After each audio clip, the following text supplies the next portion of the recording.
Netrunner is a two-player, asymmetric card game set in a dystopian future where 4 megacorporations control almost every aspect of daily life. Legendary hackers known as runners aim to fight the Corp's influence by hacking into their servers to prevent them from advancing their sinister agendas. The first player to get to 7 agenda points wins the game. Agendas are a card type found exclusively in the Corp's deck, and their point value is found in the middle left of the card. The Corp must install and advance agendas to score them, while the runner must breach servers and access agendas to steal them. Let's follow the first few turns of a game to see how this can happen. Each turn, players are allotted clicks, which allow them to take the following basic actions during their turn. When a player takes one of these actions, a pop-up will show which one it is. Some card effects can cost clicks as well. Both players also start with 5 credits, which act as a currency, and 5 cards. Each player's maximum hand size is 5, enforced only at the end of their turn. Starting with the Corp, players can choose to take a single mulligan. If they do, they would shuffle their hand back into their deck before drawing a new hand of 5 cards. The Corp's play area is made up of servers, and the Corp starts with 3 central servers. R&D is the Corp's deck, HQ is the Corp's hand and is represented by their identity card, and Archives is the Corp's discard pile. The Corp can create additional servers during gameplay. These are called remote servers. The runner's play area is made up of named zones as well. Both the Corp and runner's zones will be referenced by cards and game effects. The Corp always takes the first turn, and starts with 3 clicks, which allows the Corp to take actions on their turn. The Corp's turn always starts with a mandatory draw step. For their first click, the Corp plays Hedge Fund, an operation. To play an operation, spend a click, pay its play cost in credits, and place it in the play area face up. Then resolve the text and put it into the archives. In this case, Hedge Fund costs 5 credits to play, and when it resolves, the Corp gains 9 credits, for a net gain of 4 credits. For their second click, the Corp installs Greenmail, an agenda. To install a card, spend a click and place it face down in the play area. All Corp cards are installed face down and stick around unlike operations. Greenmail is installed in a new remote server to the left of the Corp central servers. The Corp can create as many remote servers as they want, but each can hold only a single asset or agenda. For their third click, the Corp installs an ICE protecting their new remote server. ICE is a special card type that protects a server from attacks by the runner. ICE is always installed horizontally and face down in front of a server. This was their last click, so the Corp's turn is now over. The runner's turn does not begin with a mandatory draw step. Instead, they just start with 4 clicks. For their first click, the runner makes a run on the remote server. A run is the runner making an attempt to breach a server and access the cards inside. The runner can always spend a click to run any server. Here they choose the new remote server. The runner must first pass all ICE protecting a server to breach that server. The runner approaches the ICE. At this time, the Corp can res the ICE by paying its res cost, the number in the black circle, permanently turning it face up. Resing cards does not cost clicks, but ICE can only be resed while being approached. The Corp chooses to res the ICE by paying its res cost, which in this case is 3 credits. Since the ICE is resed, the runner must now encounter it. Subroutines are the effects of the ICE, and are indicated by a small arrow next to their text on the card. The runner currently does not have any tools to break subroutines, so Maskirovka's subroutines will fire. The first subroutine tells the Corp to gain 2 credits, so they do so. The second subroutine ends the run, so the run stops and is considered to be unsuccessful. For their second click, the runner plays Jailbreak, an event. To play an event, spend a click and place it in the play area face up. Then pay its play cost, in this case 0, resolve the text, then put it in the heap. Jailbreak instructs the runner to make a run on HQ or R&D, and they don't have to pay any additional clicks to make this run. The runner chooses R&D. Since there is no ICE protecting the server, the run is automatically successful. The effect of Jailbreak lets the runner draw a card when the run is successful, so they do so. When a run is successful, the runner breaches the server. A breach on R&D typically allows the runner to access the top card. In this case, Jailbreak allows the runner to access 1 additional card. Accessing agendas is how the runner wins the game. When the runner accesses an agenda, they steal it. The runner steals Offworld Office, an agenda, and places it in the runner's score area. It is worth 2 agenda points. Remember that either player needs 7 agenda points to win. Offworld Office's effect only triggers when it is scored by the Corp, not stolen by the runner. Agenda text is not active in the runner's score area. The runner then accesses Karuna, an ICE. Many of the Corp's non-agenda cards, such as Ice, don't do anything when accessed. The runner's identity allows them to gain 1 credit for each card accessed during a run on HQ or R&D. Since they access 2 cards, they gain 2 credits. Identity text is always active. For their third click, the runner installs Telework Contract, a resource. All runner cards are installed face up and are paid for immediately. To install a card, spend a click, pay its install cost, in this case 1, and place it face up in the play area. Resources are installed on the bottom row of the runner's play area. This resource instructs the runner to load 9 credits onto Telework Contract when they install it. For their last click, the runner uses the ability of Telework Contract. Some cards give players additional abilities to spend their clicks on. Telework Contract allows the runner to spend a click to take 3 credits from it once per turn. The runner has used their last click, and now their turn is over. The Corp begins their turn by taking their mandatory draw. Then, the Corp spends their first click and a credit to use the Advance a Card basic action, placing an advancement token on their face-down card. Only agendas and cards that explicitly allow it can be advanced. The Corp's identity text, like the runner's, is always active. Built to Last gives the Corp 2 credits when they advance a card for the first time, so they gain 2 credits. For their second click, the Corp advances Green Mail again. Advancing and scoring agendas is how the Corp wins the game. The advancement requirement of Green Mail is 2, found in the upper right corner. Since it now has 2 advancement counters, the Corp has met its advancement requirement. It can now be scored at no cost. The Corp moves Green Mail to their score area. It is worth 1 agenda point. Remember, either player needs 7 agenda points to win. Some agendas can have abilities that trigger when scored, like this ability of Green Mail that gains the Corp 2 credits. Agendas can also be forfeited, removing them from the game, but this can only happen if another card instructs you to. For their last click, the Corp plays Top-Down Solutions, an operation that costs 2 credits. This operation draws them 2 cards and allows them to install 2 cards from HQ. They choose to install Anthill Excavation Contract, an asset in their existing remote server, and Whitespace and Ice protecting R&D. This was the Corp's last click, so their turn is over.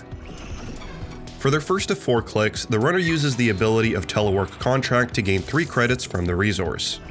For their second click, they install Devadata Drone, a program that costs 1 credit. Programs are installed in the front row of the runner's play area, and usually help during runs. Devadata Drone says to place 2 power counters on it when you install it. Programs can also take up memory units, or MU. You cannot have cards that take up more memory units than your available memory. Most runners start with 4 MU as noted on their identity. For their third click, the runner chooses to run R&D. They approach the ice protecting it, and the Corp chooses to pay 2 credits to res Whitespace. The runner now encounters this ice. As they still have no tools to deal with ice, the subroutines will resolve top to bottom. The first causes the runner to lose 3 credits, which go back to the bank. Then the second subroutine fires, checking if the runner has 6 or less credits. Since the runner still has 8 credits, the subroutine fires but does not end the run. The runner continues past the last ice, so the run is successful and they breach R&D. The runner uses the ability of Devadata Drone, which allows the runner to spend 1 power counter when they breach R&D to access an additional card. They first access Brawn 1.0, an ice, and take no action. The Corp must maintain the order of cards in R&D while they are being accessed. The second card they access is Anthill Excavation Contract, an asset. Some Corp cards, like assets, have a trash symbol in the lower right corner. The runner can trash cards with trash costs by paying the cost in the symbol, which moves the card to archives. The runner pays the 1 credit to trash Anthill and their access is complete. Since they access 2 cards from R&D, they gain 2 credits from Zaya, their identity. For their fourth click, the runner chooses to draw a card. Both players have access to the basic action, spend a click, draw 1 card. The runner has used all of their clicks, and their turn is over. Before their turn begins, the Corp reses Anthill Excavation Contract, paying its cost in credits. It usually costs clicks to install cards, but resing cards never costs clicks, and can be done before and after clicks, and on either player's turn. The Corp has a window to res non-ice cards before taking their mandatory draw. This is the best time to res cards that trigger when your turn begins effects, like the one on Anthill Excavation Contract. It is to the Corp's advantage to not pay for cards earlier than necessary. The Corp reses the asset and follows the instructions of the card, loading 8 credits on it. Then they proceed to the start of their turn and Anthill triggers, gaining them 4 credits from the asset and drawing 1 card. Afterwards, they draw a card as part of their mandatory draw. For their first click, the Corp uses the basic action to spend a click to gain 1 credit. As a reminder, both players have access to this basic action. For their second click, the Corp installs Doomscroll, an ice, protecting HQ. Remember that the Corp's identity card represents HQ, the cards in their hand.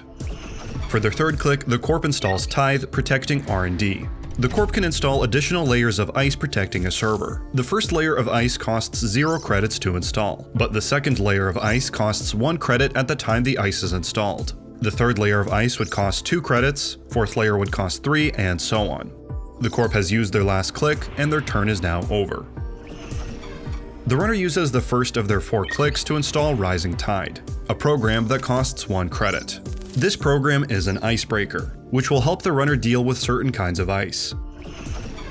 For their second click, they choose to run the remote server. They approach the already rezzed Maskirovka and proceed to encounter the ice. The runner can use interface abilities on their icebreakers to break subroutines. Broken subroutines do not fire. However, before the runner can use interface abilities, the strength of the icebreaker must meet or exceed the strength of the ice. The strength of Rising Tide is 1, as found in its gray circle in the card's corner. Maskirovka's strength is 3, also found in the gray circle in the card's corner. The runner activates the ability of the program. 1 credit for +1 strength 2 times, paying 2 credits. This increases the strength of the icebreaker to 3. Rising Tide can now interface with Maskirovka. The runner activates the program's interface ability to break 1 barrier subroutine by paying 1 credit. They activate this ability twice, once per subroutine, and the runner can pick and choose which subroutines they want to break. This only works because Maskirovka has the barrier subtype, and Rising Tide specifies that it only breaks barrier subroutines. The runner now passes Maskirovka because the end the run subroutine is broken. The run is successful and they breach the remote server, accessing the card inside it. The runner can trash cards they access from anywhere, as long as they pay its trash cost. The runner chooses to trash the asset by paying 1 credit.